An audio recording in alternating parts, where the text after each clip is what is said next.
朋友们，大家好，我是小韩。最近这几天呢，有很多朋友问我，汽车空调的压缩机如果坏掉以后，是不是只能更换，不能维修？因为最近呢，正是汽车用空调的时候，所以呢，咱们的空调就很容易出现问题，特别是这个压缩机，这个东西呢，非常的贵像原厂的一般的车辆呢，就要几千块钱，有的豪华车呢，甚至要几万块钱。所以今天就给大家说一说，如果空调压缩机坏掉以后，到底能不能修，应该怎样修？先简单的给大家说一下空调压缩机它的工作原理。这个是压缩机的皮带轮，它是靠这个皮带和这个发动机的曲轴，它的皮带轮连接。咱们不开空调的时候这个皮带轮呢，它是一直这样在空转，中间这个空调棒的轮呢，它是不转的。所以这个时候呢，咱们的压缩机呢，它是不工作的。当咱们打开空调，按下我们的空调面板上的 AC 按键就相当于接通了电源。这个时候呢，这个压缩机中间这个吸盘呢就会吸上，大家可以看一下，它会动，靠里面的电磁铁呢把它给吸紧这就是为什么咱们打开空调的时候会听见啪的一声就是这个东西在动。这个时候呢，咱们的皮带轮在转动的时候，它就会带动中间的吸盘一直在转，看到没有？这个时候吸盘和这个皮带轮就连在了一起。这个时候呢，压缩机里面就开始工作工作起来这个原理也非常简单。这里面呢其实就是普通的活塞，还有这个有一些是斜盘式的就是这个低压侧的冷媒呢，气态的冷媒通过这个口进去，然后通过这个压缩机转动以后把它压缩成高压液态的冷媒，然后从这个高压孔再排出来。这个就是压缩机的简单的一个工作原理。所以这个空调压缩机呢，它是汽车空调系统当中最主要的部件，就像咱们汽车上的发动机一样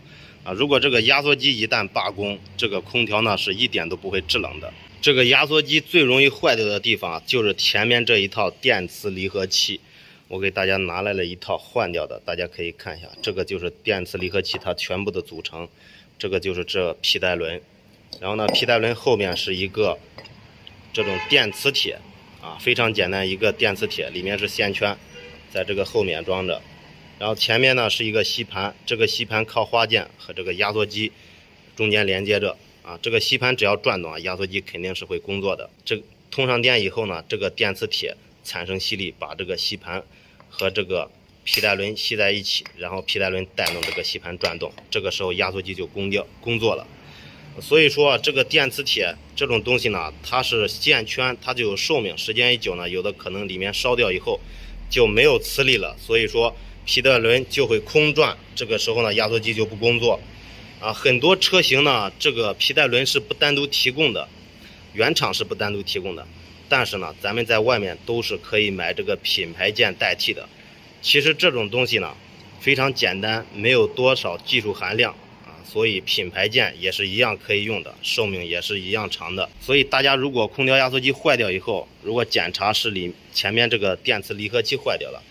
是可以单独换这个电磁离合器的，不然整个压缩机总成是非常贵的。这个呢其实就是宝马5系的压缩机的电磁离合器。这个5系它原厂的压缩机呢将近1万块钱但是简单给换一套这个电磁离合器呢，成本也就几百块钱照样用。所以说这个大家要知道如果是离合器坏了可以单独换，不需要换压缩机总成。还有一些压缩机呢，就是现在最近这几年新出的可变排量的压缩机。这种压缩机有一个特点，就是咱们打着车，不管你开不开 AC 按键，这个皮带轮和中间这个吸盘呢，它是一直在不停的转你看不到它断开，也看不到它闭合，只要你打着车，它就会跟着车一直转。这种压缩机呢是可变排量的，其实呢它的原理也非常简单，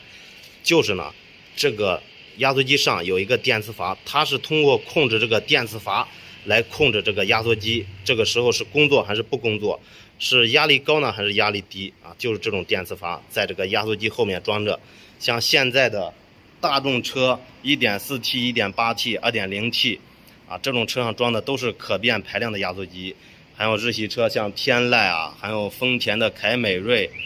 本田，还有这个现代起亚灵动、悦动、朗动，好多都是这个可变排量的压缩机，这个很好分辨啊。大家如果是这些车辆的话，打着车不开空调的情况下，只要看到这个皮带轮转动的时候和中间这个压盘是一直在同步转动啊，就证明你这个压缩机是可变排量的。如果这种压缩机出现问题的时候呢，就可以单独换这个电磁阀。也不需要换这个整个压缩机，前提是这个压缩机中间那个活塞或者是斜盘呢没有损坏。这种可变排量的压缩机呢，容易出现一个故障，就是咱们刚打着车、刚开空调的时候，这个空调凉得非常慢要凉下来呢时间非常久，但是真正凉起来以后呢，这个温度也是可以的这个时候呢就可以考虑是这个电磁阀的问题。这是这种可变排量压缩机它的一个通病，这个电磁阀非常容易卡滞，非常容易坏掉。像这种普通的吸盘式压缩机，如果我们的空调不制冷，我们可以打开空调，这个时候呢看一下这个中间的吸盘有没有和这个皮带轮一起转动，如果没有转动呢，就证明是这个电磁离合器可能坏掉了，单独换一个电磁离合器就可以。朋友们，今天这个视频呢就讲到这里，希望能帮到大家，谢谢大家观看，请关注小韩，再见。